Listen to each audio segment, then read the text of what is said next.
Hey everybody, it's Jason Blaha here, and once again it is time for a squat day. And yes, that first clip I had a lot of problems with the camera. But just a quick reminder for those of you who watch these videos, please remember to click like down below. It would be greatly appreciated. So, over to the squatting. Yes, I'm using the safety bar for a bit, and it's mainly because I had that elbow pain. I'm going to go ahead and just focus on high bar squatting, but I can build that with the safety bar, and then I'll switch back over to the straight bar once I'm up past 500, going deep. And I did some side stuff so that people can see my side depth. I just tried to hit basically warm up, same depths I'm hitting here, and I got it on the side. It's up on the Facebook page because everyone always says, oh, you're not hitting depth, and it's like, they used to do that for meets before, then I got to comps, and then everything was fine, right? So I just built up to, that was my target for the day, 471. I'm fully aware that is not a max for me with this bar. Fully aware of that. It is what I'm going to program off of.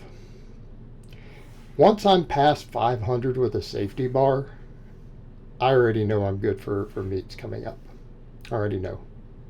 Because I know how my carryover is, and I know what my targets are. And for those curious, I'm not going for 600 pounds early on in comp again. I'm just going for 550. I just need to crack 550 in a meet. No wraps. That's the goal. So I'm going to focus more on getting my bench and deadlift up. But I don't think 550 is going to be hard. So what I did after that, I programmed everything off of that. And so I ran 60% for 5x10. And some people have already asked, hey, what's going on with the narrow stance? Because with the narrow stance, I can kind of bounce off my hamstrings if I need to. And in other words, I do struggle with depth a little more with the wider stance, even though I've moved some really heavy weights. But I'm gifted enough in the quads and everything that it doesn't matter, right? You guys have seen me high bar squat 550 before. For the unaware, if you haven't been watching, and you guys didn't watch, I've done 550 with calibrated plates on a high bar squat. Right? I did it last year, but I've done it on camera.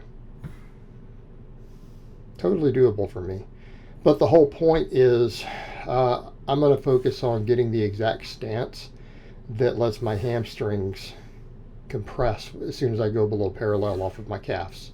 And I'm just going to build my hamstrings up, and I'm going to use that to bounce out of the bottom, rather than focus on maximizing leverages. Now, this means I'm going to have to go the pure muscle approach. But my legs build anyways, so I'm not worried. The upside to doing it this way, again, I'm structurally built to squat. I can squat any way I want. Levers don't matter that much for me. Just need to thicken up the lower body, right? Thicken up the lower body enough to handle all of it, make sure my back can support it, which is where the safety bar comes in handy, and I'm good to go. So, and the other thing is, people are noticing that. It's like, wow, narrow conventional deadlift, yep, because that's my best levers. I'm just going to close grip bench, and I'm just going to straight up high bar squat. I'm going to go to comps that way. I don't care. Do you know why? Because strong is strong. And you know what? These are all easy on joints. They're easy on my hips, easy on my shoulders.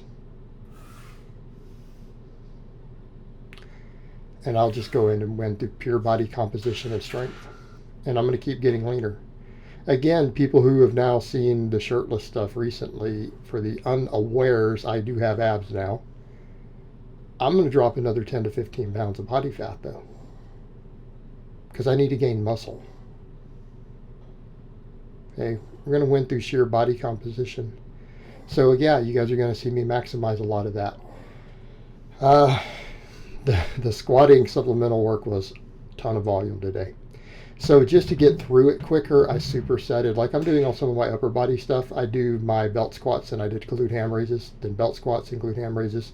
This lets me take long breaks between sets while cutting the work load time in half. Right? It lets me cut it in half and still get long breaks. By training the opposing muscles, it's fine. And I'm doing more of that because my training volumes for supplemental work tend to be high, and I don't like real short breaks because I want to maximize performance. This lets me get more work done quicker. So we did 5x10 safety bar squats, right? Straight up high bar style.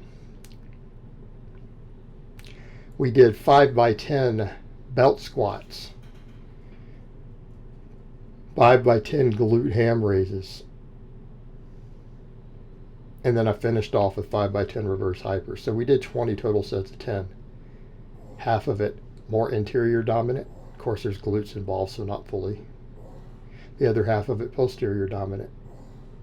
Although, again, hamstring. Glute ham raise really is just a hamstring exercise. It is not a glute exercise. For the unaware, all these other exercises hit my glutes. That was just to get those hamstrings, because I need to keep beefing up those hamstrings. Right? Make sure they don't become a weak link on my deadlift. I don't really use that much hamstring on my deadlift. I don't need as much, but I am injury prone if I don't build them up. If they help me bounce out of the bottom of the squat, they're also a stabilizer. So I'm going to keep hammering hamstrings because it's all around just good for injury prevention for me. All around helps me with some of my leverages. But the real brunt of the work at this point on a lot of the lower days is going to be glutes, adductors, quads, and then erectors are always going to get work. By the way, it looks like they finally have shipped my 45-degree hyper, because I need that too. That's going to come in handy. I need to have the variation. Although, again, these are good angles. These are all good angles. And notice what I'm doing. All my lower body stuff is traction based, right? Because at this point, with me doing volume work on squats and deadlifts every week, I can't really good morning. I can't good morning. I don't have the recovery for it.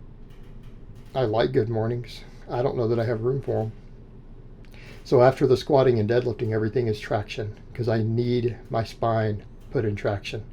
Upper body days has a lot of traction. Plus I like to do hanging leg raises on my off days. Always putting that spine in traction. Decompressing it. And all these movements do that. So notice that everything else does that. The belt squat. Glute ham raise. Then the reverse hyper to pull on it.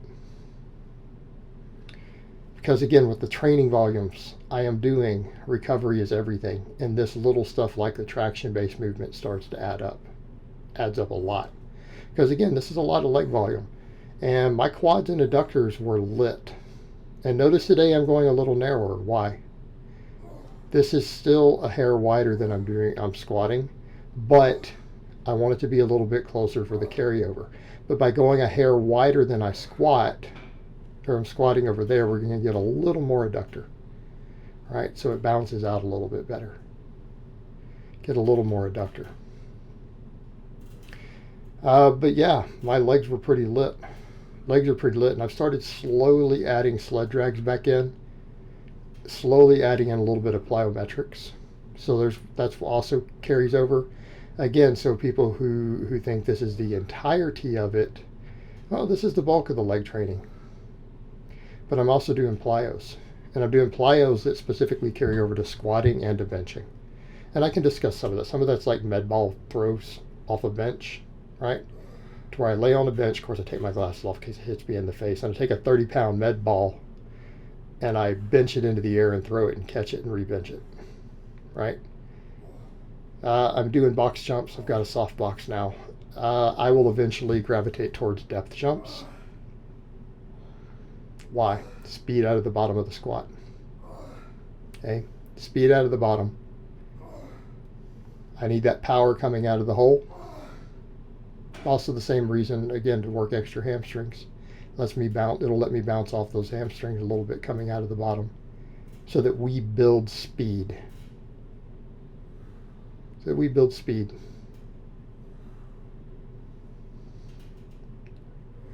So it's pretty straightforward though.